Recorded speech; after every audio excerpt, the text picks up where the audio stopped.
शान।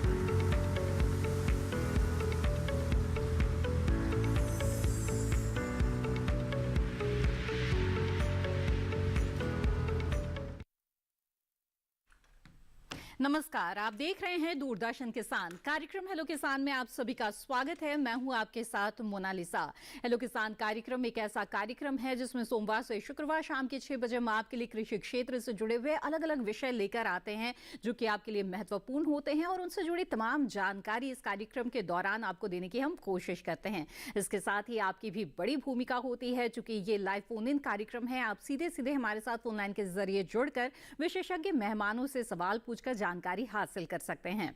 तो आइए सबसे पहले हम आपको आज के विषय के बारे में बता दें। हेलो किसान कार्यक्रम में आज चर्चा का विषय रहेगा फसलों में जैविक उर्वरकों का प्रयोग, साथ ही मोटे अनाज की खेती एवं मूल्य संवर्धन। ये दो महत्वपूर्ण विषय हैं जिन पर हम विस्तार से चर्चा करेंगे। इस बीच आप अपने सवाल पूछ सकते हैं।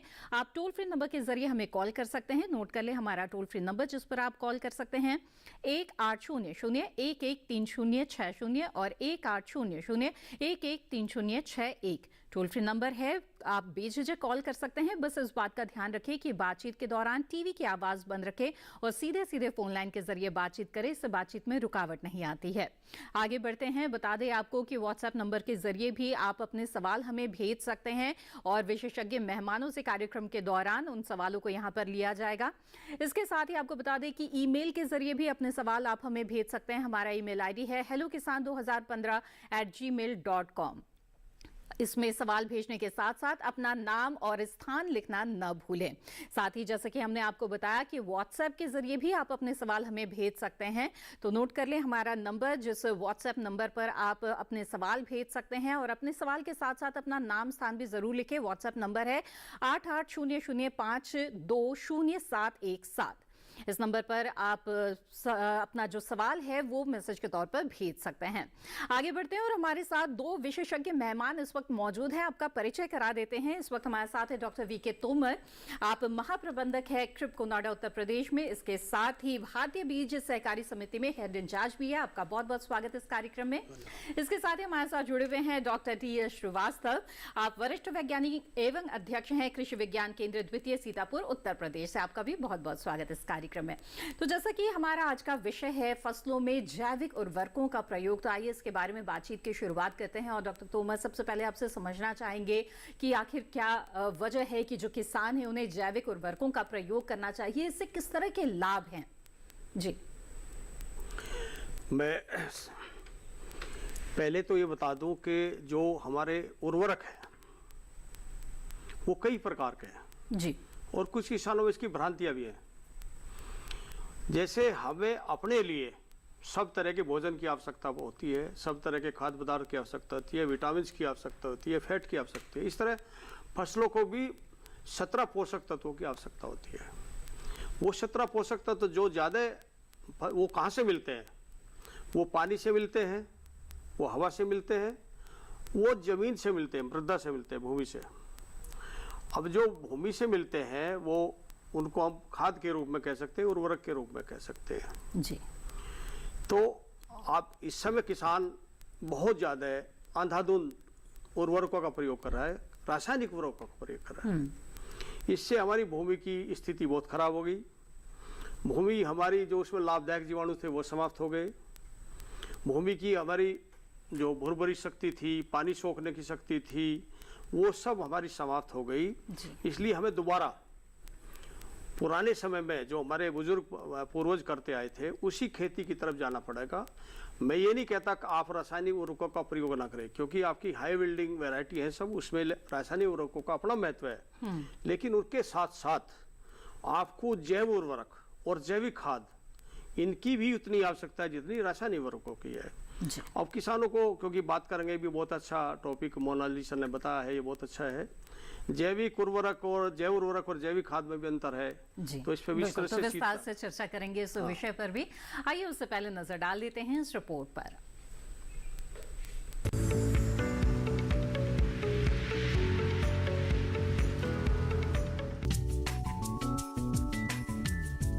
ये समय खरीफ फसलों की बुआई का है। इस समय देश के ज्यादातर इलाकों में धान, सोयाबीन, मक्का, मूंगफली, मूंग, उड़द, गन्ना और कपास फसलों के लिए जरूरी सस्ती क्रियाएं अपनाई जा रही हैं। फसल से अच्छी पैदावार लेने के लिए किसान स्थान और जलवायु के हिसाब से किस्मों का चयन कर सकते हैं। साथ ही अच्छी पैदावार लेने के लिए जैव उर्वरकों का इस्तेमाल कर सकते हैं। किसानों के पास अब तरल जैव उर्वरकों का विकल्प मौजूद है। ऐसा माना जा सकता है कि ये रासायनिक उर्वरकों का सुरक्षित व पर्यावरण अनुकूल विकल्प है। तरल जैव उर्वरक में उपयोगी सूक्ष्म जीवाणु होते हैं जो वातावरण से नाइट्रोजन के अवशोषण को बढ़ाते हैं और अघुलनशील फॉस्फेट को घुलनशील बनाकर उसे पौधों को उपलब्ध कराते हैं। यूरिया भी अब तरल अवस्था में मिल रहा है जो काफी कारगर साबित हो रहा है। सफेद दानों में मिलने वाला यूरिया जब फसल में डाला जाता है तो उसका आधे से भी कम हिस्सा पौधों को मिलता है, क्योंकि बाकी हिस्सा जमीन और हवा में चला जाता है। नतीजतन मिट्टी, हवा तो दूषित होती ही है, साथ ही किसान इसकी पूरी कीमत नहीं वसूल पाते। इसी समस्या के समाधान में नैनो तरल यूरिया का बेहतरीन विकल्प दिया है। भारत नैनो यूरिया लाने वाला पहला देश है। आधा लीटर यूरिया 1 एकड़ खेत के लिए पर्याप्त है। इसकी खास बात ये है कि ये जमीन की जगह पौधे की पत्तियों पर गिरता है।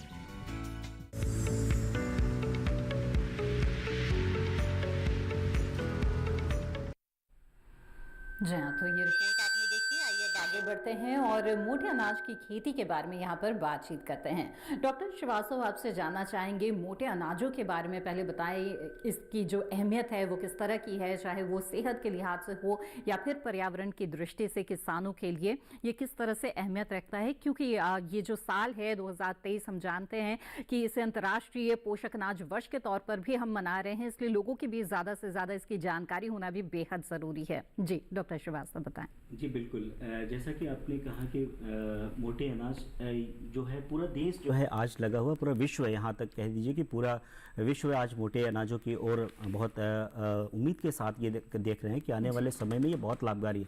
खासतौर से अगर इनको देखा जाए तो अभी माननीय प्रधानमंत्री जी ने भी इसको श्री अन्न को कहा है कि ये सभी अन्नों में बहुत सर्वश्रेष्ठ कहे जाते हैं। यानी इनकी विशेषता अगर हम बात करें तो हमारी शरीर की संरचना के हिसाब से और हमारे शरीर के सेहत के लिए बहुत उपयुक्त हैं। अगर इसमें हम मात्रा देखें तो पर्याप्त प्रचुर मात्रा में इसमें प्रोटीन है, विटामिन है, कार्बोहाइड्रेट है, मिनरल है, फाइबर, डाइटरी फाइबर्स है, जिंक, आयरन का बहुत अच्छा स्रोत है, एंटीऑक्सीडेंट है, एंटी इन्फ्लेमेटरी है, ग्लूटीन नहीं है और कहा जाता है कि lower glycemic index. Lower glycemic index का मतलब है कि शुगर जो है बहुत धीरे धीरे रिलीज करती है। आज आप देखते हैं कि बहुत सारे लोगों को समस्या आ रही है, डायबिटीज है, ब्लड प्रेशर है। तो जो डायबिटीज की प्रॉब्लम आ रही है, ब्लड प्रेशर की प्रॉब्लम आ रही है, मैं कहना चाहूँगा कि आज जो है हमको फिर से मोटे अनाजों की ओर पे हर एक किसान को, पहली बात तो हर एक किसान को स्वस्थ होना पड़ेगा। एक समृद्ध भारत की ओर अगर हमको देखना है और एक वैश्विक रूप में अगर भारत को लीड लेनी है तो मुझे ऐसा लगता है हम सबको मिल करके कि पूरे देश को मोटे अनाजों को इसको हमको अडॉप्ट करना पड़ेगा और कम से कम पहले अपने सेवन में इसको हम जरूर लें। इसकी इतनी महत्ता है, इतनी इंपॉर्टेंस है और बहुत सारी बीमारियों से, इवन यहाँ तक कि मनुष्यों के साथ साथ पशुओं में भी अगर देखा जाए तो जो पशुओं में भी हम जैसे बाजरे की बात करते हैं तो बहुत ही पौष्टिक उनके लिए और स्वास्थ्य के लिए लाभदायक है। तो ऐसे में एक जो है जो बात चल रही है इसकी खेती की, और इसमें पुनः पहले हम करते थे लेकिन प्रोडक्शन कम होने के कारण मांग बढ़ेगी तो जो किसान है वो भी प्रेरित होंगे इसकी खेती के लिए, और यही उद्देश्य है इस अंतर्राष्ट्रीय वर्ष को मनाने का। और हमारे खान पान में ये था भी, लेकिन हमारा खान पान जो है, हमारी लाइफस्टाइल बदलती गई है और ये छूटते गए हैं। लेकिन अब लोग वापस अपनी सेहत के लिए बहुत ही सजग हो गए हैं, तो वापस जो मोटे अनाज है उनके प्रति रुझान बढ़ने लगा है। चूंकि डॉक्टर श्रीवास्तव ने बताया हमें कि किस तरह से हमारी सेहत के लिए बेहद ही लाभकारी है। विस्तार से इसके बारे में बातचीत करेंगे। आइए उससे पहले नजर डाल लेते हैं इस रिपोर्ट पर।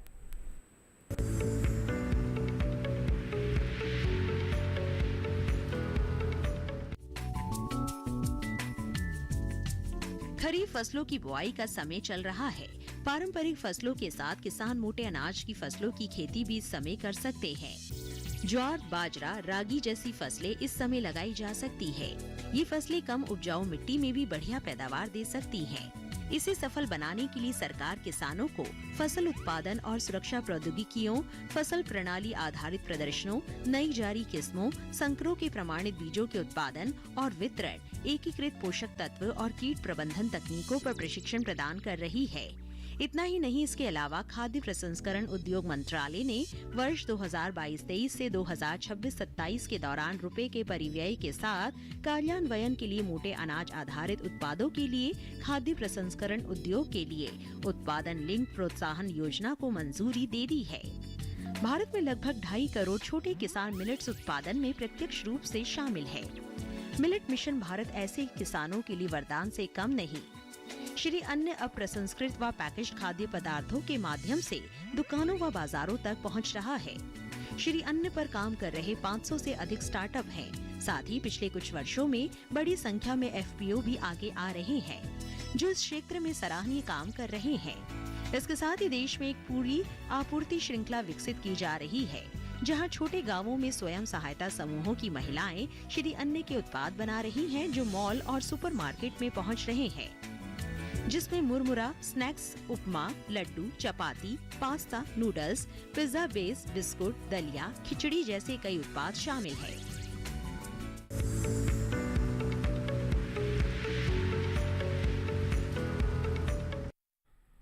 जी हाँ, तो इस रिपोर्ट में देखा आपने कि सरकार द्वारा कई स्तरों पर कोशिश की जा रही है, प्रोत्साहन दिया जा रहा है मोटे अनाज की खेती के लिए और इसके प्रसंस्करण के लिए भी।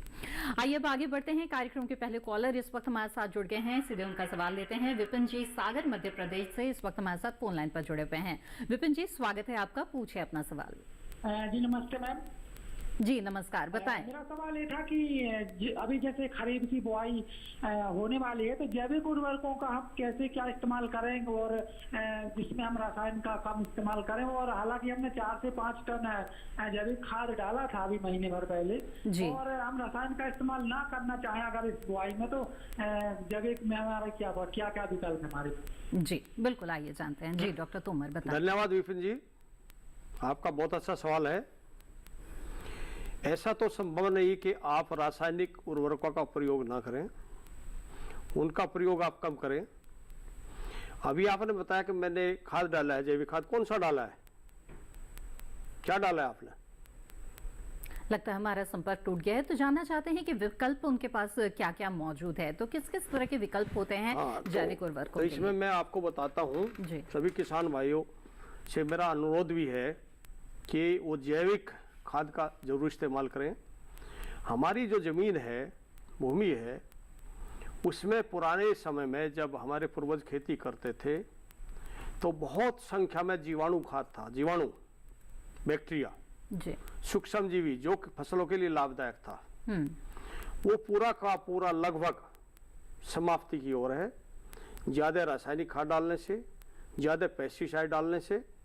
और देख सकते हैं जो 60-70 साल की उम्र के लोग अगर कोई इस टीवी को देख रहे हैं इस समय, पहले हमारी ज़मीन में बरसात के समय, जो अब समय चल रहा है, कितना केचुआ, कितना गिजाई ज़मीन के ऊपर आता था, आज कहीं दिखाई नहीं देता।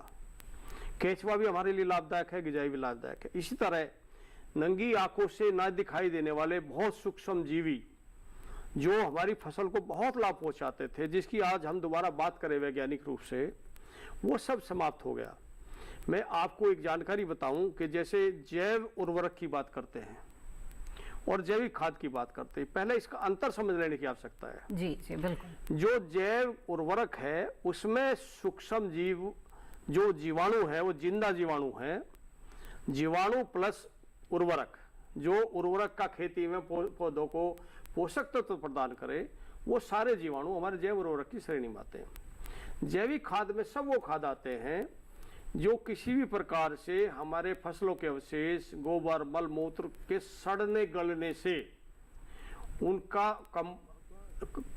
कलर चेंज होने से, वो डिकम्पोजिशन होने से बनते हैं, वो सारे हमारे जैविक खाद हैं। जी। जैसे आज की ज़रूरत है, इसलिए ज़रूरत है कि हमारे जो रासायनिक उर्वरक हैं, यूरिया आपका लगभग आधा फसल को लगता है, आधा नहीं लगता। चलिए, उसके बहुत कारण हैं, उसकी रोकथाम बहुत आसान नहीं है। उसके लिए किसान को अपने उसका कब यूरिया डालना है, शाम के समय डालना चाहिए, मैं पिछले प्रोग्राम में बताया था। सिंचाई के बाद डालना चाहिए, अगर वो तरीके से डाले तो उसका भी निश्चित रूप से ज़्यादा फसल में उपयोग हो सकता है, फसल को लाभ मिल सकता है जी। इसके अलावा जो और सबसे महंगे खाद हमारे हैं, फास्फोरस के खाद है, DAP, NPK, SSP, पोटास का खाद है, MOP, ये पौधे को मात्र 30-35% मिलता है और 65-70% जमीन में फिक्स हो जाता है। और फिक्स भी उस तरह होता है कि वो पौधे को नहीं मिल सकता, अप्राप्त अवस्था में चला जाता है, फिक्स हो जाता है। तो जो हमारे जैव खाद है, इसमें 3 तरह के खाद मेन है। एक है नाइट्रोजन वाले, जिसे यूरिया वाले बोलते हैं गांव में किसान देसी भाषा में। जी जी जी। उसका काम ये है कि जमीन में जब हम बायो फर्टिलाइजर, पहली बात तो बताओ, बायो फर्टिलाइजर कहीं से नहीं लाए हम लोग, किसी फैक्ट्री में इसका उत्पादन नहीं हुआ, इसका हम मल्टीप्लिकेशन करते हैं। ये खेत का लिया हुआ ये जीवाणु है जी। हमने इस जीवाणु को खेत से लिया है, उसके बाद लैब में इसको मल्टीप्लाई किया, बहुत बड़ा, जैसे दूध की दही बनाते हैं उसमें जामुन लगाते हैं थोड़ा सा, इसी तरह हम इसको पैदा करते हैं। ये जीवाणु जमीन का लिया हुआ है, तो जमीन में दोबारा इसलिए डालना पड़ा कि लाभदायक है फसल के लिए। जो नाइट्रोजन वाला है वो अलग अलग तरह के हैं, ठीक है, एजोटोबैक्टर सभी फसलों के लिए। डॉक्टर तोमर, आपकी जगह यहाँ पर आपको रोकना पड़ेगा, बहुत ही विस्तार से आप बता रहे हैं कि किस तरह से अंतर है जैव उर्वरकों में और जैविक खाद उर्वरकों में। इसके बारे में विस्तार से बातचीत करेंगे, लेकिन फिलहाल यहाँ पर कार्यक्रम में वक्त हो गया एक छोटे से ब्रेक का। जल्द हाजिर होंगे, आप बने रहें दूरदर्शन किसान पर।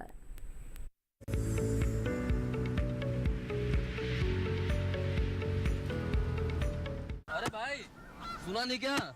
KCC ने किसानों का जिंदगी बदल दिया है।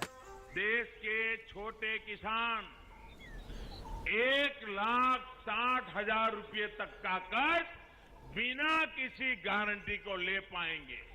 ब्याज खोरों से भी पीछा छुटा। मैं तो जैविक खेती का पूरा सामान मंगा लिया, KCC का भी कोई दबाव नहीं है। ब्याज चुकाने के लिए पूरा 1 साल मिलता है।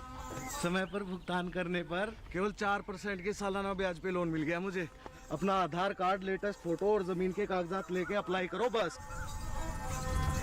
और नामांकन भरने के लिए जेब भी ढीली नहीं करनी पड़ी।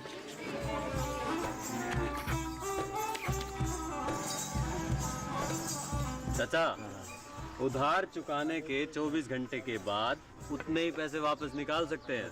KCC ने किसानों की जिंदगी वाकई बदल दी है।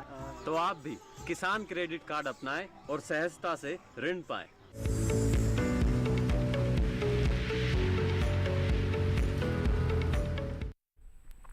ब्रेक के बाद आप सभी का फिर से स्वागत है। आप देख रहे हैं कार्यक्रम हेलो किसान। इस कार्यक्रम में आज हम फसलों में जैविक उर्वरकों के प्रयोग और मोटे अनाज की खेती के बारे में बातचीत कर रहे हैं। इन विषयों से जुड़ी हुई जानकारी के लिए आप हमारे टोल फ्री नंबर पर कॉल कर सकते हैं या फिर व्हाट्सएप नंबर पर या ईमेल के जरिए भी अपने सवाल भेज सकते हैं। इस वक्त हमारे साथ एक कॉलर जुड़े हुए हैं, आइए उनका रुख करते हैं। प्रभाकर विक्रम जी हमारे साथ जुड़े हुए हैं सीतापुर उत्तर प्रदेश से। प्रभाकर जी, स्वागत है आपका, पूछे अपना सवाल। हेलो जी जी, मोटे अनाज के यहाँ बीज कहाँ पर मिलेंगे बढ़िया? जो जी बिल्कुल, आइए जानते हैं, डॉक्टर श्रीवास्तव बताएं। प्रभाकर जी, मैं आपको बताना चाहूँगा कि कृषि विज्ञान केंद्र कटिया हमारे सीतापुर में है और हम लोग सभी किसानों को निःशुल्क रूप में हर प्रकार के मोटे अनाज के जो है बीजों को दे रहे हैं। आप केंद्र पे आ जाएं, जब भी आपको लगे कि बुआई करनी है, इस टाइम पे समय चल रहा है, उपयुक्त समय चल रहा है, तो आपको वो बीज बहुत आसानी से आप ले सकते हैं। और बाकी अन्य लोगों को भी प्रेरित करें, ज़्यादा से ज़्यादा किसान इसको लगाएं और बीज बनाएं, क्योंकि हमारा प्रयास यही है कि हम किसानों को पहले, क्योंकि जो बीज इसके समाप्त हो गए हैं और ये अभी इस बार चाहे छोटे से रकबे से ही शुरू करें। और मैं कृषि विज्ञान में FPO के जो भी जो किसान है FPO से जुड़े हुए हैं, कृषक उत्पादक संगठन के मैं पदाधिकारियों से भी निवेदन करूंगा कि अपने अपने कृषि विज्ञान केंद्रों में जाएं और वहाँ से बीजों को लेकर के बीज उत्पादन अपने कृषक उत्पादन संगठन के माध्यम से इसको लेके चलें, बीज उत्पादन की ओर आगे बढ़ें, क्योंकि इसमें बीज में बहुत अभी मांग है। और जब अनाज में बेचते हैं और अगर हम बीज में बेचेंगे तो आपको शायद बीज में ज़्यादा फायदा होगा रादर देन कि अनाज प्रोडक्शन में। बिल्कुल।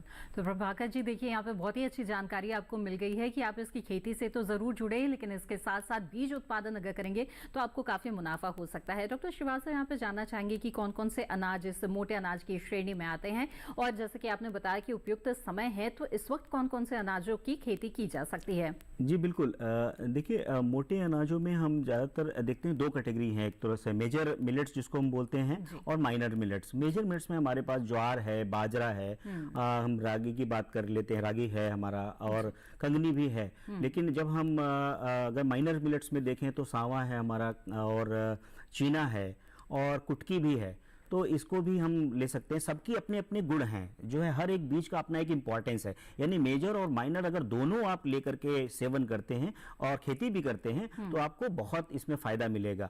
समय अगर देखा जाए इस टाइम पे, तो आप समझिए कि सभी फसलों के लिए लगभग आप बुआई कर सकते हैं। लगभग वर्ष भर इसकी मोटे अनाजों की खेती, अलग अलग जलवायु है, चूंकि भारत में जलवायु विभिन्न प्रकार की हैं, और हर एक जलवायु में चूंकि ये बीज ऐसे हैं कि यहाँ कम पानी की आवश्यकता पड़ती है, कम लागत की आवश्यकता पड़ती है, कम कीट रोग व्याधि, यानी इसमें न के बराबर एक तरह से कहा जाए कि यदि आपके पास अगर सिंचाई की समस्या है और ऊंचली जमीन है तो इसको जरूर अपनाएं, कम से कम एक छोटी क्यारी में जरूर लगाएं। तो ज्वार बाजरा आसानी से इसकी खेती की जा सकती है, और इसके साथ ही इसमें मुनाफा भी बहुत ज्यादा जुड़ा हुआ है, जैसे कि यहाँ पे बताया जा रहा है। आइए अब आगे बढ़ते हैं। इस वक्त कार्यक्रम में अगले कॉलर हमारे साथ जुड़ गए हैं, उनका सवाल ले लेते हैं। राजेश जी नरसिंहपुर से इस वक्त हमारे साथ फोन लाइन पर जुड़े हुए हैं। राजेश जी, स्वागत है आपका, पूछे अपना सवाल। जी, मैं सिंहपुर बड़ा जिला नरसिंहपुर से राजेश नेमा बोल रहा हूँ। मेरा सवाल ये है कि यदि मूंगफली में ज्यादा जैविक खाद डाली जा सकती है, धोखे से ज्यादा जैविक खाद चली जाए तो क्या फसल को नुकसान पहुंचता है? जी बहुत अच्छा सवाल है। कोई नुकसान नहीं होता, सिर्फ रासायनिक उर्वरकों के ज्यादा प्रयोग से नुकसान होता है। और इस पे मैं एक बात फिर वही कह रहा हूं कि इसकी थोड़ा सा मैं बता दूं, जैव उर्वरक और जैविक खाद में अंतर है। अभी बीच में थोड़ा सा मैं समय लूंगा। जैसे जैव उर्वरक ही बता देता हूं मैं। एक है ये नाइट्रोजन वाले, नत्रजन वाले, जिसे यूरिया के बोलते हैं। वो एजोटोबैक्टर सभी फसलों के लिए होता है, एसिटोबैक्टर गन्ने के लिए होता है, एजोस्पेरलम धान के लिए होता है, और राइजोबियम पूरी आपकी दलहनी फसलों के लिए होता है। इसी तरह फास्फोरस का पीएस भी होता है, पोटास का भी होता है, ठीक है, और अब तो जिंक का भी आ रहा है। तो आप ये जैविक उर्वरक ये तो आपको बोतल में मिलता है, जिसे हमको लिक्विड बायो फर्टिलाइजर बोलते हैं जी। ये बोतल में मिलता है, और इसका आप जमीन का ट्रीटमेंट भी कर सकते हैं, आप बीज का भी ट्रीटमेंट कर सकते हैं, और आप सिंचाई के साथ भी इसको दे सकते हैं। इसकी कोई बहुत ज़्यादा वैज्ञानिक विधि नहीं देने के लिए। जैसे ग्लूकोज चढ़ाते हैं ऐसे आप इसकी बोतल लगा दीजिएगा, जहां आपका सिंचाई का पानी जा रहा है उस पर ये बूंद बूंद डलेगा, आपके खेत में पहुंच जाएगा। अब बात आती है जैविक खाद की। जैविक खाद में आपके कंपोस्ट आते हैं, गोबर की खाद आती है, हरी खाद आती है। तो हरी खाद भी किसान तभी कर सकता है अगर वो आप लगातार फसलें ना बोए, बीच में 2-3 महीने का उसका गैप हो, मतलब अंतराल हो उसके, वो भी बहुत अच्छी चीज है। लेकिन मैं जैसे अभी कंपोस्ट सिटी कंपोस्ट बाजार में आ गई, क्यों आई? क्योंकि किसान ने अपना बनाना छोड़ दिया। किसान अपने आप बनाए तो डाले, और किसान एक गलती करता है, कंपोस्ट खाद हो, गोबर की खाद हो, इसको अगर आपने कच्ची खेत में डाल दिया तो आपके खेत में दीमक और आ गई। ये दीमक का हलवा है, रसगुल्ला है, भोजन है, दीमक का प्रिय है। फिर जब आपकी दीमक आ गई तो उसे मारने के लिए आप दुनिया भर का पेस्टिसाइड डालेंगे, तो आपके जो लाभदायक जीव है वो भी मर जाएंगे। तो मेरा किसानों से एक अनुरोध है कि आप जब भी ये गोबर की खाद डालें, सड़ी हुई डालें, उसका रंग पीले से काला हो जाए, उसमें टाइम लगता है, तो आप सड़ी हुई खाद डालें, बहुत लाभ मिलेगा जमीन को, पौधे को बहुत अच्छा लाभ मिलेगा। जी बिल्कुल। तो राजेश जी, मुझे उम्मीद है कि आपके सवाल का जवाब मिल गया होगा। आगे बढ़ते हैं, यहाँ पर अगले कॉलर हमारे साथ जुड़ गए हैं नईमुद्दीन जी झांसी उत्तर प्रदेश से। आइए उनका रुख करते हैं। नईमुद्दीन जी, स्वागत है आपका, पूछिए अपना सवाल। नमस्कार मैम। नमस्कार जी। नमस्कार। मेरा निवेदन ये था कि मोटे अनाजों की बुआई का उचित समय क्या है, और इनकी खादों का किस प्रकार से खादों की जो है इनको आपूर्ति की जाए ताकि हमें भरपूर उत्पादन मिल सके। जी बिल्कुल, बहुत अच्छा सवाल है आपका। आइए जानते हैं। जी डॉक्टर जी नईमुद्दीन जी, बहुत अच्छा प्रश्न आपने किया है। कम से कम आप उत्सुक हैं लगाने के लिए इसको, तो मेरी ढेर सारी शुभकामनाएं। खाद की बात करें तो जैसे मैंने पहले भी बताया कि इसमें न के बराबर, यानी क्या बोलते हैं, बहुत कम अन्य फसलों से अगर आप देखें तो इसमें 40-20-20 जो है रेशियो एनपीके अगर बात करें तो, और या बाकी अन्य फसलों में अगर आप देखें, धान में देखते हैं तो 120-60-40 की बात करते हैं। तो इसको जो है देसी खादों के माध्यम से ही आप उगा सकते हैं, यानी आप इसमें जैव उर्वरक अगर दे देते हो तो बहुत अच्छी बात है, और नहीं तो देसी खाद यदि आपके पास है तो पर्याप्त मात्रा में इससे हरी खाद का जरूर आप प्रयोग करें। बिल्कुल जो कि ज्यादातर किसान जो है अपने खेत में मृदा स्वास्थ्य बहुत जरूरी है।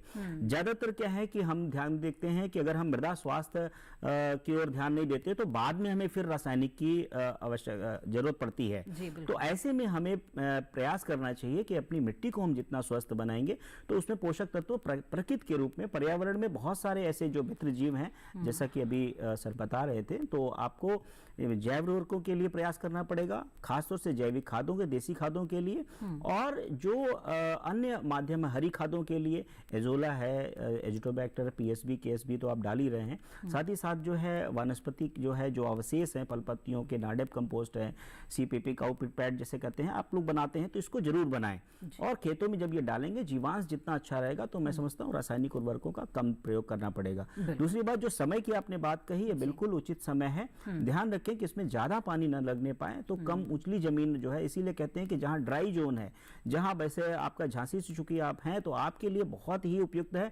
और मैं समझता हूं कि पूरा एरिया आपका जो है, माननीय मुख्यमंत्री जी भी बहुत प्रयास कर रहे हैं कि आपके एरिया में मिलेट्स के लिए ज्यादातर बढ़ावा दिया जाए, कि जैसे दलहन के लिए आपका बहुत उपयुक्त क्षेत्र है, उसी तरीके से मिलेट में यदि आप आगे बढ़ते हैं तो आपको बहुत अच्छी सफलता मिलेगी, क्योंकि वहां जो है पानी की काफी क्राइसिस है। और ऐसे में जो है आप सावा, कोदो, मडुआ या कुटकी, कटकी या रामदाना या आप बाजरा, ज्वार, इसको यदि आप करते हैं तो वहां आपके फसल उत्पादन भी काफी अच्छा होगा कम लागत में, और पशुधन की जो भी है चुनौतियां जो है वो भी उनकी जो है पशु पोषण भी आपका अच्छा रहेगा। जाना आपने कि बहुत ही उपयुक्त समय ये चल रहा है, अगर आप मोटे अनाज की खेती करना चाहते हैं तो आप इसी सीजन में ले सकते हैं, और बहुत सारे विकल्प भी आपके पास हैं। आगे बढ़ते हैं अब और अगले कॉलर का रुख करते हैं। महेंद्र पटेल जी दमोह मध्य प्रदेश से इस वक्त हमारे साथ जुड़े हुए हैं। महेंद्र जी, स्वागत है आपका, बताइए क्या जानना चाहते हैं। जी नमस्कार मैम, मैं महेंद्र पटेल दमोह से बोल रहा हूँ जी। मैं ये जानना चाहता हूँ कि जो मोटे अनाज है तो और जो युवा किसान है वो इसकी तकनीकी मतलब प्रशिक्षण कहाँ ले सके ताकि इससे भरपूर फसल मिल सके, और वो मतलब उन्नत नए जो युवक किसान है उनके लिए तो कोई XYZ कोई मालूम भी नहीं है, पुराने किसान है वो समझते हैं मोटे अनाज के बारे में, मक्का के बारे में, तो थोड़ा सा इस पर प्रकाश डालें। सबसे बोले नमस्कार। बिल्कुल बहुत अच्छा सवाल आपने पूछा है। पहले खेती इसकी काफी हुआ करती थी जो धीरे धीरे कम होती गई है, तो युवा किसान जो है अगर जानना चाहते हैं इसके बारे में तो कहां से प्रशिक्षण ले? जी महेंद्र पटेल जी, मैं आपको धन्यवाद देना चाहूंगा कि कम से कम आपने इसके लिए एक प्रेरणा के रूप में आप लोगों के लिए और अन्य लोगों के लिए हैं कि कम से कम आप इसको प्रेरित कर रहे हैं और करना चाहते हैं। तो मैं सबसे पहले कहूंगा कि हर जिले में कृषि विज्ञान केंद्र है, आपको कहीं नहीं जाना, आप अपने जिले के जनपद के कृषि विज्ञान केंद्र के संपर्क में आए। जो भी बीज की आपूर्ति है इस समय पूरा देश में और पूरे वैश्विक रूप में है, खासतौर से अगर भारत में हम बात करें तो सभी कृषि विज्ञान केंद्र अपने अपने क्षेत्र पे, फार्म क्षेत्र पे भी इसको खेती को कर रहे हैं। यानी आपको तकनीकी देखनी है तो वहां आप जाकर के देख सकते हैं और उनसे बीज लेकर के आप अपने समूह में, अपने खेत, अपने घर पे लगाएं, खेत में लगाएं, दूसरों को प्रेरित करें, या अपने संगठन में भी इसको लेकर के आगे बढ़ सकते हैं। तो कहीं भी किसी तरीके से बहुत इजीली वे में आपको कृषि विज्ञान केंद्र से ये बीज उपलब्ध हो जाएंगे। रही बात इसकी जो है पद्धति जानने की, तो जैसे कि ये पुराने बीज हैं और आप पुराने किसान मुझे नजर आ रहे हैं, तो आपके पास जो अनुभव है जैसे खेती का नॉर्मल, अगर इसको आप वैसे भी अगर आप करते हैं जैसे एक सामान्य पद्धति में इसको बो देते हैं, अगर आप लाइन से बोएंगे तो थोड़ा सा क्या है कि आपको बीज कम लगेगा, और यदि ज्यादा छिटकवा विधि, मैं तो सलाह नहीं दूंगा छिटकवा विधि से, क्योंकि खरपतवार की समस्या उसमें आ जाती है। तो जो पद्धतियां बताई जाती हैं कि आप इसको लाइन से करें, और लाइन से बोने पे आपका बीज थोड़ा सा कम भी लगेगा, और साथ ही साथ खरपतवार, क्योंकि ये छोटे बीज हैं तो इसमें ज्यादातर खरपतवार की समस्या आएगी, तो फिर बाद में आपकी कुछ लागत उसमें लग सकती है। तो इसको कोशिश करें। अच्छा, नर्सरी भी आप लगा करके इसको आप ट्रांसप्लांटिंग भी कर सकते हैं, क्योंकि ये भी एक तकनीक है कि कुछ दिन पहले आप लगा लें, नर्सरी आप कर दें, और 21-25 दिन के बाद जो है आप इसको ट्रांसप्लांट, जैसे आपकी उपलब्धता हो उसको भी आप ट्रांसप्लांट करके इसको कर सकते हैं। और खाद, जैसे कि पहले कॉलर ने कहा कि मैंने बताया कि उन्होंने पूछा था कि इसको क्या क्या आवश्यकता है, तो देसी खाद से ही आप इसको जो है उत्पादन ले सकते हैं, यानी कम लागत में। इसके लिए कम लागत, कम पूंजी और कम कीटाणु बीमारियां जो है जैसे इसमें लगती हैं, कीड़े बीमारियों की भी समस्या होती है। और रही बात यह है कि उत्पादन चूंकि कम होता है लेकिन रेट अब अच्छा मिल रहा है, और इसके मूल्य संवर्धन पे यदि आप काम करेंगे, यानी इसके कुछ लड्डू बनाए, जैसे इसके कोई उत्पाद बना लें, और इसकी छोटी सी, जैसे घरों में पहले इसकी कुटाई होती थी, क्योंकि छिलके में थोड़ा इसके कुछ तत्व होते हैं जो सपोनिन है, कुछ बीजों में होते हैं जो कड़वाहट पैदा करते हैं, तो खाने में अरुचिकर होते हैं। तो इसको अगर वो प्रोसेसिंग अगर इसकी कर ली जाए, थोड़ा सा ये देश अभी मिलकर के प्रयास विस्तार से आगे बात करेंगे। तो महेंद्र जी, जाना आपने कि किस तरह से इसका प्रशिक्षण आसानी से लिया जा सकता है। खेती करना तो बहुत मुश्किल नहीं है, लेकिन बेहतर होगा कि मूल्य संवर्धन और प्रसंस्करण के बारे में जो नजदीकी कृषि विज्ञान केंद्र है वहां से प्रशिक्षण ले लिया जाए, इससे आपको और ज्यादा लाभ होगा। बहरहाल इसी के साथ हेलो किसान कार्यक्रम में वक्त हो चला है एक और छोटे से ब्रेक का। जल्द हाजिर होंगे, आप बने रहें दूरदर्शन किसान पर।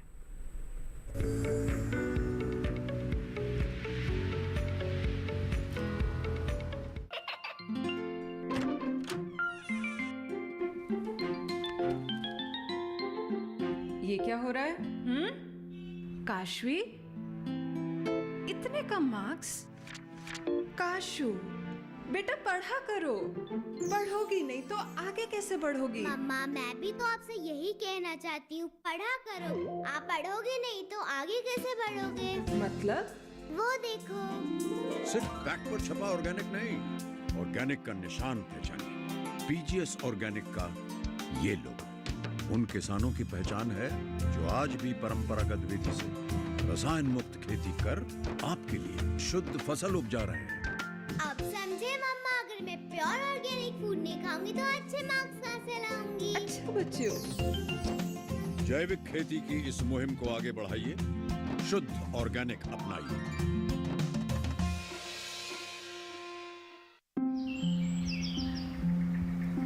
अरे अरे अरे क्या कर रहा है? इधर इधर इधर, हम बोल रहे हैं तेरे बीजू का। पुतला बोल रहा है? हाँ, पक्षियों से तो हम खेत को बचा लेते हैं, पर इन घातक रसायनों से कैसे बचाएं? मतलब? देख बेटा, तू जो ये अंधाधुंध रसायन मिलाता है ना, मिट्टी की सेहत बिगड़ने लगी है, और जब माटी ही कमजोर पड़ जाएगी तो उपज कैसे सेहतमंद होगी? हाँ? अरे पहले ऐसा नहीं था, पूछना अपने बड़े बुजुर्गों से, कैसे फसल लहलहाती थी, शुद्धता झलकती थी। हाँ, माटी भी तंदुरुस्त और लोग भी। पहली वाली बात कहाँ? पर अब तो सभी डाले हैं। सब नहीं, आज भी लाखों जागरूक किसान परंपरागत विधि से फसल उगा रहे हैं। खर्चा कम और उपज की कीमत भी बेहतर पा रहे हैं। ठीक है भाई, मैं भी आज से जैविक खेती शुरू करूंगा। माटी से प्रेम की परंपरा है, परंपरागत खेती।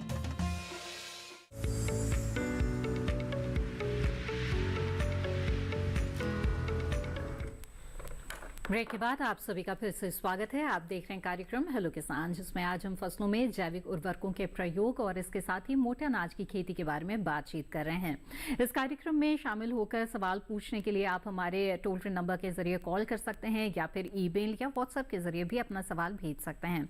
कुछ सवाल यहाँ पर ईमेल के जरिए आ रहे हैं, आइए उन्हें कार्यक्रम में शामिल करते हैं।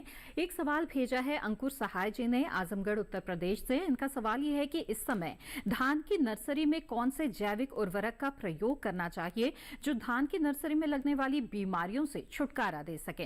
तो डॉक्टर तोमर, आप इन्हें क्या सुझाव देना चाहेंगे? बहुत अच्छा सवाल है आपका। मैं बताना चाहूँगा कि जो आप उर्वरक की बात कर रहे हैं नर्सरी में, इससे ये फायदा होता है कि बीमारी और कीड़े कम लगते हैं अगर आप अच्छा खाद डालेंगे जी।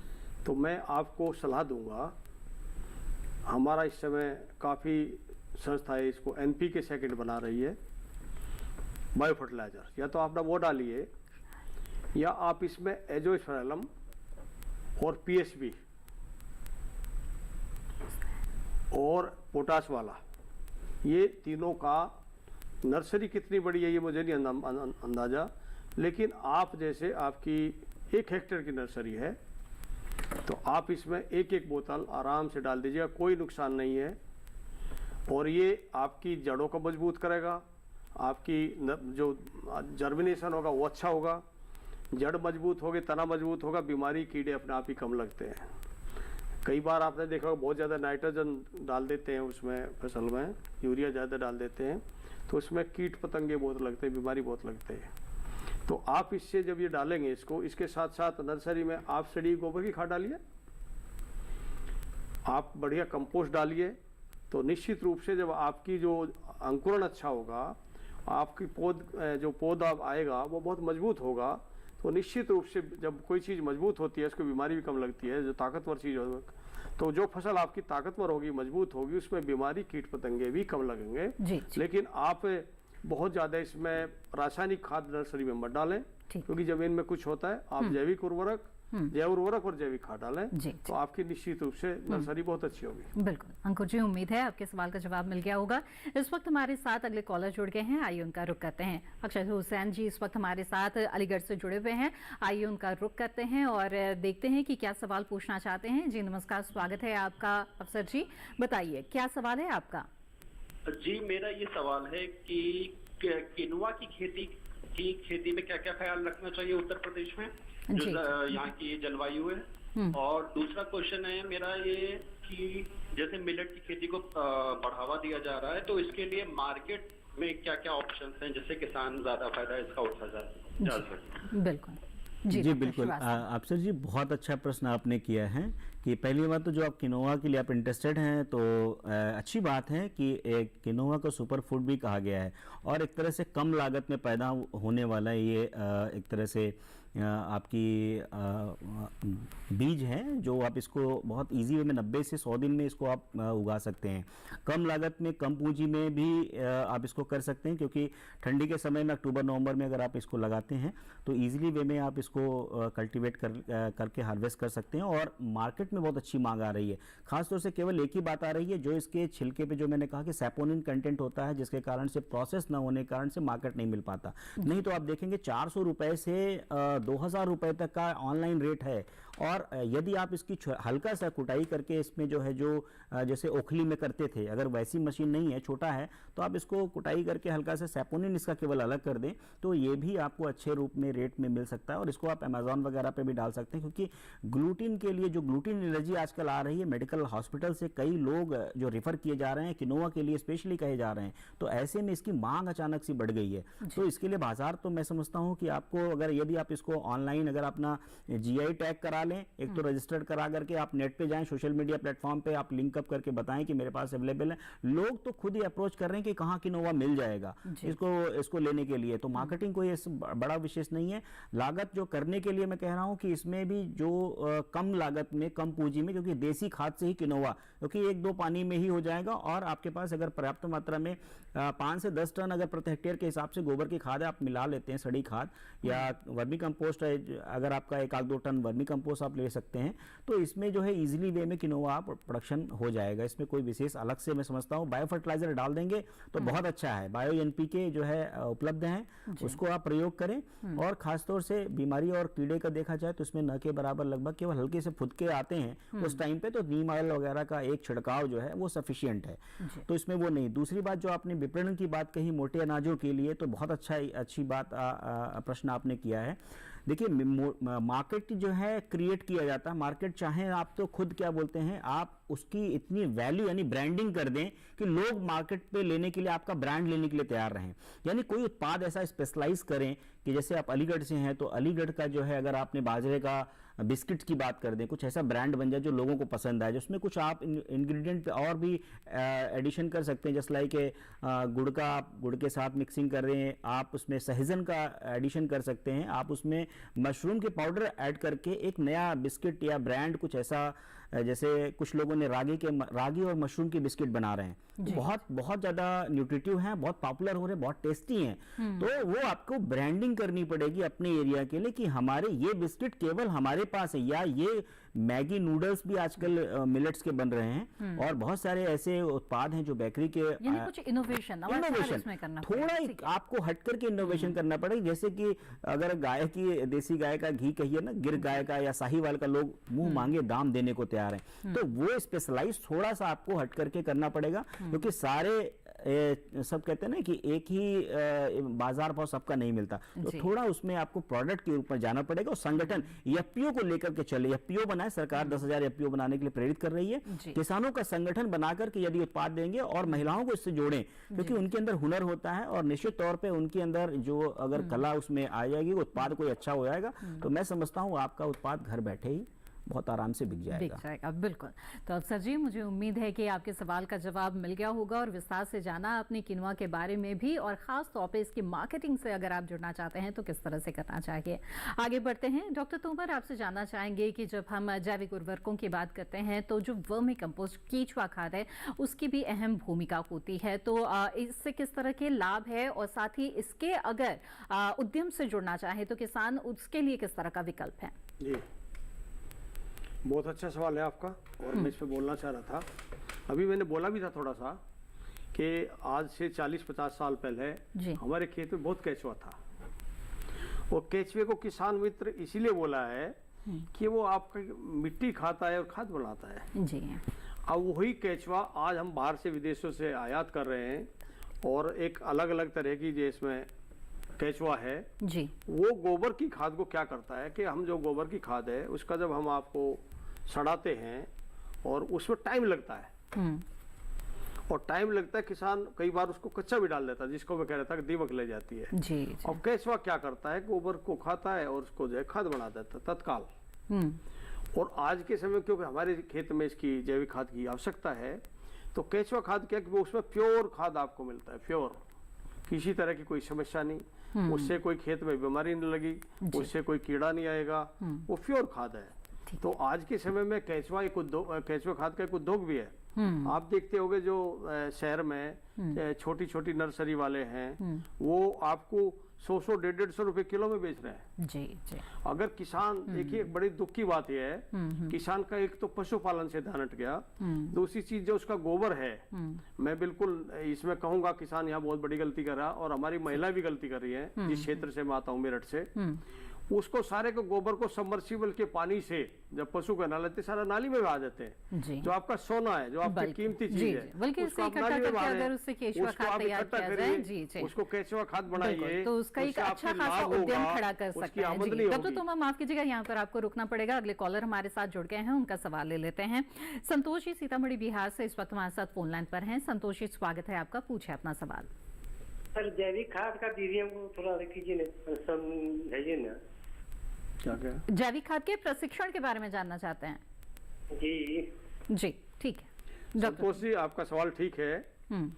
अभी डॉक्टर साहब ने बताया था कि पहली बात तो जैविक खाद का बहुत बड़े प्रशिक्षण की जरूरत नहीं। जो जैव उर्वरक है उसके लिए एक बड़ा हमको बायो चाहिए, बैक्टीरिया चाहिए।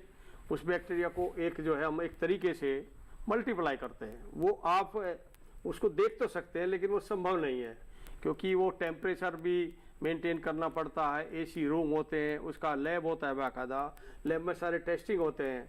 तो ये जैव उर्वरक तो आप नहीं कर पाएंगे। इसकी ट्रेनिंग ले सकते हैं, हम ट्रेनिंग दे सकते हैं, आपको दिखा सकते हैं। हमारा बनारस में भी आपके पास है, बहुत दूर नहीं है, हमारा बायो फर्टिलाइजर प्लांट है। हमारा गुजरात में भी, सूरत में है, क्योंकि हम भारत में सबसे ज़्यादा बायो फर्टिलाइजर क्रम को बनाती है, जो 25 लाख लीटर की कैपेसिटी है। भारत में इसके आसपास कोई नहीं, और 10 लाख तो हम मार्केटिंग करते हैं। अब इसके बाद रही उसकी आपकी केचुआ खाद है, आपको कृषि विभाग पूरा प्रशिक्षण देता है। हर जगह कृषि विज्ञान केंद्र है, हर जगह मैं कहता हूँ कृषि विज्ञान केंद्र खूब प्रशिक्षण, मेरे साथ बैठे डॉक्टर साहब से, तो आप उसका प्रशिक्षण लेते। रही बात इसकी गोबर की खाद की, गोबर की खाद से आप केचुआ खाद बना सकते हैं। अगर उसको ढंग से सड़ाएंगे तो आपकी गोबर की खाद सड़ी FIM बन जाएगा, फार्म यार्ड मैन्योर। तो आप कंपोस्ट है, कंपोस्ट को आपको जितना भी घर में आपके कोई ऐसा पदार्थ है जो सड़ने वाला है, चाहे वो सब्जी का छिलका हो या कोई अब बचा हुआ खाना, कोई भी चीज़ आपकी, मल मूत्र है किसी चीज़ का, कोई आपका बकरी का वो है, सब उसको आप सड़ाइए। सड़ाने के लिए आपको पिट बनाइए, इसकी ट्रेनिंग मिलती है। उसके लिए उसमें हवा जरूर जानी चाहिए। कोई भी खाद आप जब सड़ाएंगे तो उसके सड़ाने के लिए आपको उसमें पानी भी प्रॉपर होना चाहिए, नमी भी होनी चाहिए, और हवा भी मिलनी चाहिए। बाकी तो भगवान ने ऐसी चीज़ बनाई, जब कोई चीज़ सड़ने लगती है वो तेज़ी से सड़ती है। तो जब आप उसको, लेकिन मेरा फिर अनुरोध है किसान भाइयों से कि जो भी खाद आप ये अपने खेत में डालें वो कच्चा खाद ना डालें, बिल्कुल सड़ा हुआ डालें। सड़ा हुआ खाद एकदम फसल को मिलता है, जमीन को सुधारता है, कच्चा नुकसान करता है। ठीक, संतोष जी, उम्मीद है आपके सवाल का जवाब मिल गया होगा। आइए आगे बढ़ते हैं। अगले कॉलर जुड़ गए हमारे साथ, रजनीश तिवारी जी, हरदोई उत्तर प्रदेश से। उनका रुख करते हैं। जी रजनीश जी, स्वागत है आपका, पूछे अपना सवाल। जी बताएं। जी सर, सांवर के बारे में जानकारी चाहते हैं। कोई खास जानकारी? जी जी जी, इसकी प्रजाति के बारे में जानिए कि यहाँ कौन सी प्रजाति जो है जी अच्छी किस्में कौन सी रहेगी, आइए जानते हैं। जी डॉक्टर श्रीवास्तव बताएं। जी रजनीश जी, देखिए सांवा में ज़्यादातर क्या है कि जो हमारी इंडिजिनस वैरायटी हैं जो पहले से हुआ करती थी वो बहुत अच्छी हैं और अपने क्षेत्र के अनुरूप हैं। क्योंकि जो है कभी कभी हम देखते हैं कि जो बाहर के बड़ी वैरायटियाँ हम ले आते हैं तो हमारी जलवायु के हिसाब से सेट नहीं हो पाती। हमारा शरीर जो है हमारे बीजों के लिए जो है, जहाँ हम जिस परिवेश में रहते हैं और वहाँ का अगर यदि हम अन्न खाते हैं तो निश्चित तौर पे वो हमारे शरीर के लिए बहुत उपयोगी होता है। लेकिन अब कॉमर्शियल स्केल में आप देखें, अगर प्रोडक्शन आप करना चाहते हैं तो बहुत सारी ऐसी वैरायटियाँ धीरे धीरे विकसित की जा रही हैं। भारतीय Indian institute of millet research Hyderabad के द्वारा जो है बहुत सारी प्रजातियाँ विकसित की गई हैं। अभी अगर यदि आप इस समय वर्तमान में, चूंकि उसके लिए आवेदन आपको करना पड़ेगा समय पे, और इस समय पे बीज मिलना बहुत मुश्किल होता है, तो इसमें कृषि विज्ञान केंद्र नज़दीकी आपके जो हरदोई में कृषि विज्ञान केंद्र है वहाँ आप जाएं। उन्होंने ज़रूर आपको सांवा की प्रजातियाँ जो हैं वो, और सांवा, कोदो, काकुन या जो भी आप लगाना चाहते हैं, कंगनी, हरी कंगनी, ये प्रजातियाँ कृषि विज्ञान केंद्र पे उपलब्ध हैं। तो जो उपलब्धता, क्योंकि वो जो बीज मंगाए जाते हैं खास तौर से उसकी जलवायु के अनुसार से कृषि विज्ञान केंद्रों में लाए जाते हैं। तो प्रजाति बहुत ज़्यादा चयन आपको करने की, परेशान होने की आवश्यकता नहीं है। आप केवल अपने कृषि विज्ञान केंद्र जाएं, वो आपको उचित सलाह देंगे, उचित बीज भी आपको निःशुल्क रूप में उपलब्ध कराएंगे और साथ ही साथ पूरी खेती की पूरी पद्धति के बारे में विस्तार से आपको जानकारी देंगे। तो बेहतर यही है कि जब भी कभी कोई समस्या हो तो सबसे पहले अपने नज़दीकी कृषि विज्ञान केंद्र में यदि आप संपर्क करेंगे तो निश्चित तौर पर आपकी समस्या का समाधान हो जाएगा। बिल्कुल। चलिए, इसी के साथ यहाँ पर हेलो किसान कार्यक्रम में लेते हैं एक और छोटा सा ब्रेक। जल्द हाजिर होंगे। ब्रेक के बाद भी हमारी चर्चा जारी रहेगी। आप बने रहें दूरदर्शन किसान पर।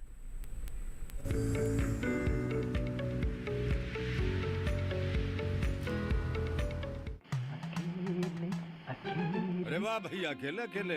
अरे तू भी ले, पर खाएगा कैसे? मैं ऑर्गेनिक खेती की बात कर रहा रे बेटे। अकेले अकेले खेती कब तक करेगा? मतलब गांव में 20-25 किसानों का समूह बना के पंजीकरण करवा ले, फिर सरकारी ट्रेनिंग भी मिलेगी और मुफ्त जैविक बीज खाद भी। फिर बीजीएस ऑर्गेनिक की सरकारी मोहर के साथ तेरी उपज आकर्षक पैक में पहुंचेगी बड़े बाजार तक। अच्छा? हाँ। अरे भाई, कहाँ चल दिया? सबको साथ लाने, आमदनी बढ़ाने। तो किसान भाई समझ गए ना? साथ मिलकर ऑर्गेनिक खेती कीजिए, अपनी परंपरा को आगे बढ़ाइए, ज्यादा मुनाफा कमाइए। माटी से प्रेम की परंपरा है परंपरागत खेती।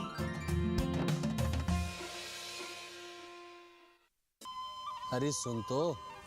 मुझे क्या सुनाना चाहते हो? जो सुनाओ मेरी सौतन को। किसको? अरे वही तुम्हारा मोबाइल फोन जिससे सुबह शाम दिन रात चिपके रहते थे और कहते थे किसान कॉल सेंटर से बातें हो रही हैं। अच्छा ये बात है। हाँ, क्यों? क्या हुआ? अब बात नहीं होती क्या? अब तो झट से बात हो जाती है। ऐसा क्या? हाँ, अब तो ज्यादा लाइनें और खास तकनीक के कारण खेती के माहिरों से तुरंत बात हो जाती है। और अगर कभी लाइन व्यस्त हो तो अपनी समस्या फोन पर रिकॉर्ड करा दो, वहाँ से फोन आ जाता है और समस्या की हल का मैसेज भी आ जाता है। ये देखो आ गया। अरे वाह, इसका मतलब इंतजार की घड़ी अब खत्म। हाँ। तभी मैं सोचूं कि आजकल मुझ पर इतना प्यार क्यों आ रहा है। कृषि संबंधी समस्याओं का अपनी भाषा में तुरंत हल पाने के लिए पूरे भारत में किसी भी फोन से हेल्पलाइन नंबर पर संपर्क करें। किसानों का दोस्त किसान कॉल सेंटर।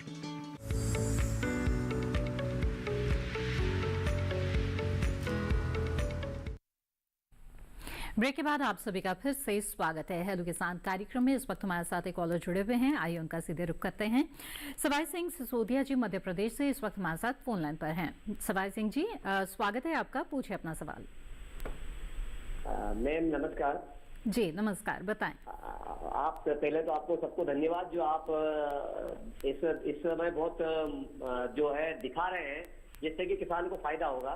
जी शुक्रिया। मैं चाहता हूँ कि अभी जो मक्का बोने जा रहे हैं उसमें जैविक खाद हमें कितना लेना चाहिए 1 मीटर में, जी इसको कौन सा अच्छा बीज हो सकता है? जी आइए जानते हैं। डॉक्टर तोमर बताएं क्या सुझाव देंगे? बहुत अच्छा सिसोदिया जी आपने सवाल किया है।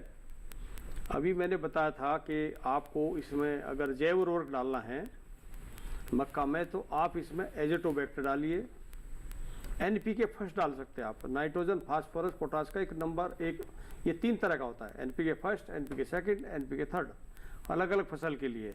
जितनी भी धान्य फसलें हैं उनके लिए एनपीके फर्स्ट डाल सकते हैं आप, और हमारे सब जगह उपलब्ध है, आपकी सब सोसाइटी पर उपलब्ध है, और जो अच्छे डीलर हैं उनके पास उपलब्ध है, हमारे सर्विस सेंटर पर उपलब्ध है, और ये क्रपको के अलावा और भी काफ़ी संस्थाएं इसको बना रही हैं। लेकिन मैं एक आपसे अनुरोध करूंगा कि इसमें भ्रम में मत पड़ना, स्टैंडर्ड अच्छी संस्था का माल लेना, अच्छी जगह से माल लेना, क्योंकि इसमें बड़ा इस टाइम खेल चल रहा है, खराब जगह से आप मत लेना और सस्ते के चक्कर में बताना। तो आपको हम जो बताते हैं कि आप, हमारा देवास में भी सर्विस सेंटर है और हमारे सोसाइटी में सब जगह लगभग बायो फर्टिलाइजर आपको मिल जाता है। तो या तो आप इसमें अलग अलग डाल दीजिएगा एजोटोबैक्टर, पीएसबी और जो है पोटास वाला, ठीक है, या फिर आपको इसका मिश्रण पूरा मिलेगा एनपीके, नाइट्रोजन फास्फोरस तीनों है इसमें, आप उसको डाल दीजिएगा, आप उससे बीज उपचार कर लीजिएगा, आप उसे आपकी मृदा उपचार कर लीजिएगा, आप खड़ी फसल में आप उसे दे सकते हैं। किसी भी तरह इसका कोई नुकसान नहीं है, किसी भी प्रकार से आप इसको जड़ों में जमीन में पहुंचा दीजिएगा, ये अपने आप बहुत तेजी से बढ़ता है, और बहुत तेजी से बढ़ने के बाद ये जमीन के लिए किसी तरह का भी जमीन का नुकसान नहीं, फसल का नुकसान नहीं, ये बहुत लाभदायक है। आज के समय की मांग है, इस तरह रासायनिक उर्वरकों के रेट बढ़े हुए हैं, सब्सिडी बहुत ज्यादा हम इंपोर्ट करते हैं, बहुत पैसा खर्च होता है और हमारी जमीन भी खराब होती है, तो हमको जैव खादों पे, जैव उर्वरकों पे आना पड़ेगा। आप इसका अधिक से अधिक प्रयोग करें, आपकी भूमि ठीक रहेगी, भूमि ठीक रहेगी, आपकी कई फायदे हैं। जी हाँ, तो सवाई जी उम्मीद है आपके सवाल का जवाब मिल गया होगा और जान लिया कि कहाँ से आप जो जैव उर्वरक है वो उपलब्ध आपको हो सकता है, और खास तौर पर जो प्रमाणित स्रोत है वहीं पर संपर्क करें, वही आपके लिए बेहतर रहेगा। आगे बढ़ते हैं, अगले कॉलर इस बीच हमारे साथ जुड़ गए हैं, उनका सवाल लेते हैं। जी नमस्कार, स्वागत है आपका, कृपया अपना नाम बताएं। हेलो, आशीष शुक्ला जी इस वक्त सुल्तानपुर से हमारे साथ है। आशीष जी मेरी आवाज मिल रही है क्या आपको? हेलो हेलो जी आशीष जी, अगर आप मुझे सुन पा रहे हैं तो कृपया अपना सवाल पूछें।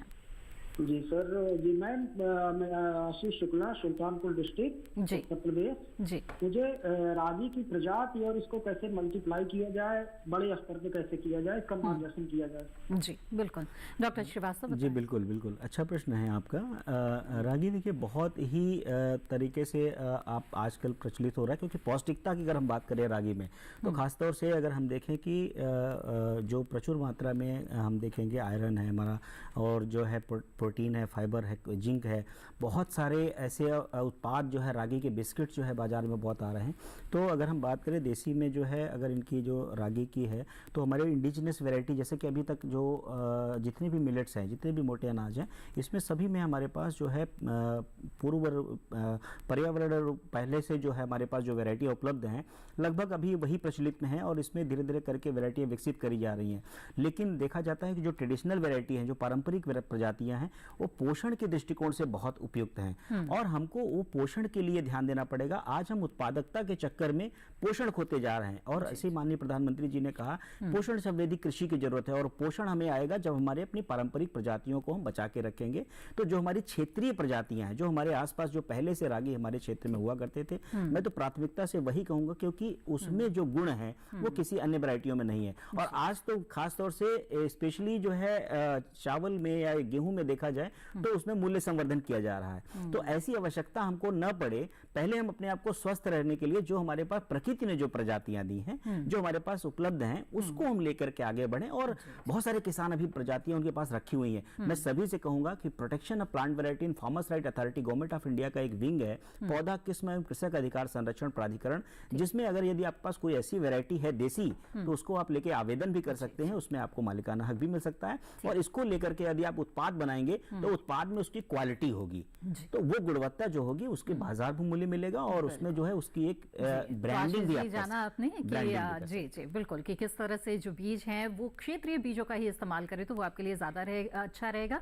इसकी जानकारी कृषि विज्ञान केंद्र से आप हासिल कर सकते हैं। डॉक्टर श्रीवास्तव, चलते चलते जानना चाहेंगे कि मोटे अनाज की खेती से जो किसान जुड़ना चाहते हैं और खासतौर पर स्टार्टअप से जो जुड़ना चाहते हैं, जो कि इसका एक बहुत ही अच्छा समय इस वक्त चल रहा है, सफलता के लिए आप उन्हें क्या मूल मंत्र देना चाहेंगे और सरकार की किस तरह की योजना का लाभ ले सकते हैं? जी बिल्कुल, मैं सभी किसानों से आग्रह करना चाहूँगा कि अपने थोड़े से एरिया में, जरूरी नहीं है कि मोटे अनाज को जो है आप प्लेन केवल सिंगल मोनोक्रॉपिंग के तौर पे देखें, इसको अंतर फसली सहफसली के साथ भी कर सकते हैं। अरहर की यदि आप फसल लगा रहे हैं तो उसके साथ भी कर सकते हैं, यदि आप मूंगफली लगाने जा रहे हैं तो उसके साथ भी कर सकते हैं, यदि आप मक्का लगा सकते हैं उसके साथ भी क्रॉपिंग पैटर्न, यानी कहा जाए तो आप 5 का 1:5 आपने लाइन लगाई, उसके बाद आपने जो है एक बार अरहर लगा सकते हैं आप।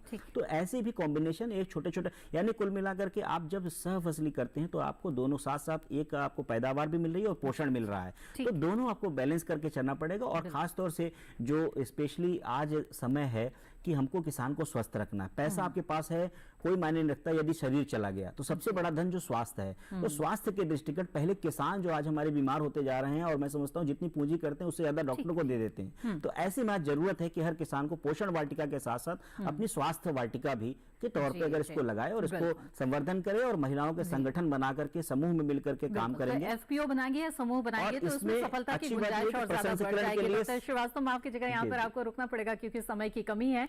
डॉक्टर तोमर, डॉक्टर श्रीवास्तव, आप दोनों ने हमें बहुत अच्छी जानकारियां दी है इस कार्यक्रम के दौरान, आप दोनों का बहुत बहुत धन्यवाद। नमस्कार। तो विस्तार से जाना आपने कि किस तरह से जैविक उर्वरकों का फसलों में प्रयोग आप कर सकते हैं, ये बहुत ही फायदेमंद रहेगा और साथ ही मोटे अनाज की खेती और इसके प्रसंस्करण से जुड़ना आपके लिए लाभदायक साबित हो सकता है। आगे बढ़ते हैं और कल के विषय के बारे में आपको बताते हैं। हेलो किसान कार्यक्रम में कल जिन विषयों पर चर्चा होगी वो है आम एवं लीची के फल में तुड़ाई उपरांत देखभाल और स्वस्थ मृदा खुशहाल किसान। ये 2 महत्वपूर्ण विषय हैं जिन पर कल कार्यक्रम में विस्तार से चर्चा की जाएगी। इन विषयों से जुड़े हुए सवाल आप हमें भेज सकते हैं, ईमेल के जरिए आप हमें सवाल भेज सकते हैं। हमारा ईमेल आईडी है hellokisan2015@gmail.com। सवाल के साथ साथ नाम और स्थान भी जरूर लिखें। सोशल मीडिया के अलग अलग प्लेटफॉर्म्स के जरिए आप हमारे साथ जुड़े रह सकते हैं। Facebook, Instagram, Twitter handle TV screen पर फ्लैश किए जा रहे हैं, इनके जरिए जुड़कर आप अपने सवाल हमें भेज सकते हैं। दूरदर्शन किसान के कॉल सेंटर नंबर पर भी कॉल करके आप अपने सवाल दर्ज करा सकते हैं। हमारा टोल फ्री नंबर है 1800-113060। सोमवार से शनिवार सुबह 6 बजे से रात 10 बजे के बीच कॉल करके आप अपने सवाल दर्ज करा सकते हैं। साथ ही हेलो किसान कार्यक्रम को आप दूरदर्शन किसान के यूट्यूब चैनल पर भी देख सकते हैं और तमाम जानकारियां दोबारा हासिल कर सकते हैं। इसके लिए टीवी स्क्रीन पर दिखाए जा रहे इस QR कोड को स्कैन करें। इसी के साथ हेलो किसान की आज की इस कड़ी में बस इतना ही। हमें दीजिए इजाजत, फिर हाजिर होंगे लेकर महत्वपूर्ण जानकारियां। आप बने रहें दूरदर्शन किसान पर। नमस्कार।